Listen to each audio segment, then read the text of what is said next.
ನಮಸ್ಕಾರ. ತುಲಾರಾಶಿಯವರಿಗೆ ಈ ಮಾರ್ಚ್ ತಿಂಗಳು ಹೇಗಿರಲಿದೆ ಅಂತ ನೋಡೋಣ ಬನ್ನಿ. ಈ ತಿಂಗಳು ಗ್ರಹಗಳ ಪ್ರಭಾವ ಹೇಗಿರುತ್ತೆ, ಜೀವನದ ಬೇರೆ ಬೇರೆ ಕ್ಷೇತ್ರಗಳ ಮೇಲೆ ಅದರ ಪರಿಣಾಮಗಳೇನು ಅಂತ ಎಲ್ಲವನ್ನೂ ವಿವರವಾಗಿ ಅರ್ಥ ಮಾಡ್ಕೊಳ್ಳೋಣ. ಮೊದಲಿಗೆ ಈ ತಿಂಗಳು ಯಾವೆಲ್ಲ ಪ್ರಮುಖ ಗ್ರಹ ಸಂಚಾರಗಳಿವೆ ಅಂತ ನೋಡೋಣ. ನೋಡಿ, ಮಾರ್ಚ್ 1ಕ್ಕೆ ಶುಕ್ರ ಮೀನರಾಶಿಗೆ ಹೋಗ್ತಾನೆ. ಇದು ಅವನಿಗೆ ಉಚ್ಚಸ್ಥಾನ. ಆಮೇಲೆ ಮಾರ್ಚ್ 14ಕ್ಕೆ ಸೂರ್ಯ ಕೂಡ ಮೀನರಾಶಿಗೆ ಸೇರ್ಕೊಳ್ತಾನೆ. ತಿಂಗಳ ಕೊನೆಗೆ ಅಂದ್ರೆ ಮಾರ್ಚ್ 25ಕ್ಕೆ ಶುಕ್ರ ಮೇಷರಾಶಿಗೆ ಹೋಗ್ತಾನೆ. ಈ ಗ್ರಹಗಳ ಚಲನೆಯೇ ಈ ತಿಂಗಳ ಭವಿಷ್ಯಕ್ಕೆ ಅಡಿಪಾಯ. ಇದರ ಆಧಾರದ ಮೇಲೇನೆ ಮುಂದಿನ ಎಲ್ಲಾ ವಿಚಾರಗಳನ್ನ ನೋಡೋದು. ಸರಿ, ಈ ತಿಂಗಳ ಭವಿಷ್ಯದಲ್ಲಿ ಏನೇನಿದೆ? ಮೊದಲಿಗೆ ಶುಭ ಫಲಗಳ ಬಗ್ಗೆ ಮಾತಾಡೋಣ.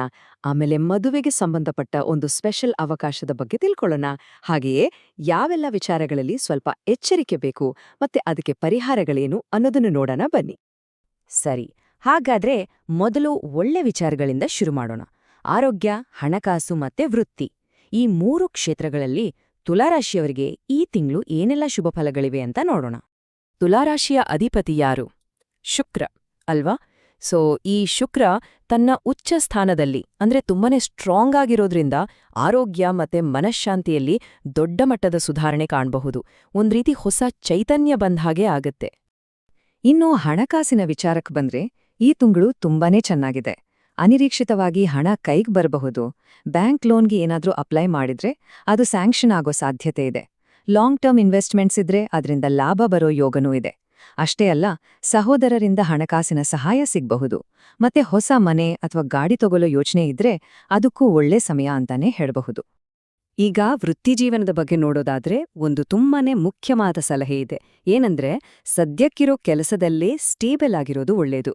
ಗುರುಬಲ ಚೆನ್ನಾಗಿರೋದ್ರಿಂದ ಒಂದೇ ಕಡೆ ಸ್ಥಿರವಾಗಿ ನಿಂತ್ರೆ ದೀರ್ಘಕಾಲದಲ್ಲಿ ಅದರ ಅನುಕೂಲ ಖಂಡಿತ ಸಿಗುತ್ತೆ. ಅಕ್ಟೋಬರ್ವರೆಗೂ ಕೆಲಸ ಬದಲಾಯಿಸೋ ಯೋಚನೆ ಮಾಡದೇ ಇದ್ರೆ ತುಂಬಾ ಉತ್ತಮ. ಈಗ ಗಮನ ಕೊಟ್ಟು ಕೇಳ್ಬೇಕಾದ ಒಂದು ವಿಚಾರ ಇದೆ. ಇದು ವಿಶೇಷವಾಗಿ ಮದುವೆ ಬಗ್ಗೆ ಯೋಚನೆ ಮಾಡ್ತಿರೋರ್ಗೆ. ಯಾಕಂದ್ರೆ ಇದೊಂದು ಸಮಯಕ್ಕೆ ಸೀಮಿತವಾದ ಅವಕಾಶ. ನೋಡಿ, ಯಾಕೆ ಇದು ಅರ್ಜೆಂಟ್ ಅಂತ ಈ ಸ್ಲೈಡ್ ಕ್ಲಿಯರ್ ಆಗಿ ಹೇಳುತ್ತೆ. ಸದ್ಯ ಗುರುಬಲ ಇರೋದ್ರಿಂದ ಮದುವೆಗೆ ತುಂಬಾನೇ ಶುಭಕರವಾದ ಸಮಯ. ಆದ್ರೆ 1-1.5 ವರ್ಷದ ನಂತರ ಶನಿಯ ಪ್ರಭಾವ ಶುರುವಾಗುತ್ತೆ. ಆಗ ಮದುವೆ ವಿಚಾರದಲ್ಲಿ ವಿಳಂಬ, ಅಡೆತಡೆಗಳು ಬರೋ ಸಾಧ್ಯತೆ ಜಾಸ್ತಿ. ಯೋಚನೆ ಮಾಡ್ತಿರೋರು ಈ ಸಮಯವನ್ನ ಸರಿಯಾಗಿ ಬಳಸ್ಕೊಳ್ಬೇಕು. ಸರಿ, ಇಷ್ಟೆಲ್ಲ ಒಳ್ಳೆ ವಿಚಾರಗಳ ಜೊತೆಗೆ ಕೆಲವು ತಾತ್ಕಾಲಿಕ ಸವಾಲುಗಳೂ ಇವೆ. ಹಾಗಾದ್ರೆ ಯಾವೆಲ್ಲ ಕ್ಷೇತ್ರಗಳಲ್ಲಿ ಸ್ವಲ್ಪ ಎಚ್ಚರಿಕೆ ಬೇಕು ಅನ್ನೋದನ್ನ ನೋಡೋಣ.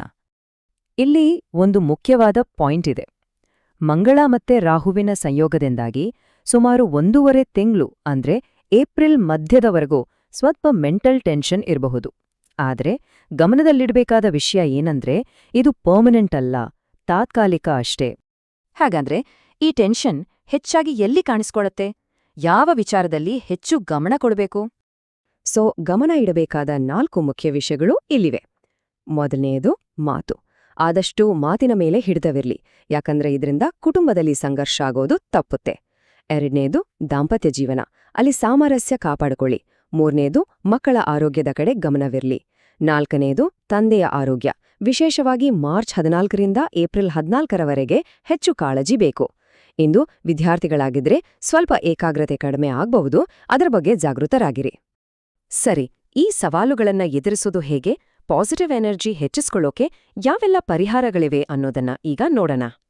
ಇಲ್ಲಿ ಕೆಲವು ಸರಳ ಪರಿಹಾರ ಕ್ರಮಗಳಿವೆ. ಮನಸ್ಸಿಗೆ ಶಾಂತಿ ಬೇಕು ಅನ್ಸಿದ್ರೆ ಲಕ್ಷ್ಮೀ ನರಸಿಂಹ ಸ್ತೋತ್ರವನ್ನ ಪಠಿಸಬಹುದು. ಇನ್ನು ಮಕ್ಕಳ ವಿಚಾರದಲ್ಲಿ ಅನುಕೂಲ ಆಗ್ಬೇಕಂದ್ರೆ ಸುಬ್ರಹ್ಮಣ್ಯನ ಆರಾಧನೆ ಮಾಡೋದು ಒಳ್ಳೇದು.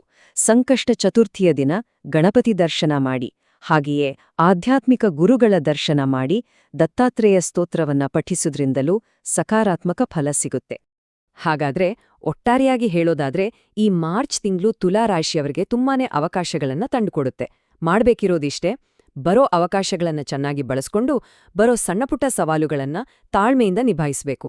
ಇದನ್ನ ಸರಿಯಾಗಿ ಬ್ಯಾಲೆನ್ಸ್ ಮಾಡಿದ್ರೆ ಈ ತಿಂಗಳು ಖಂಡಿತ ಯಶಸ್ವಿಯಾಗುತ್ತೆ.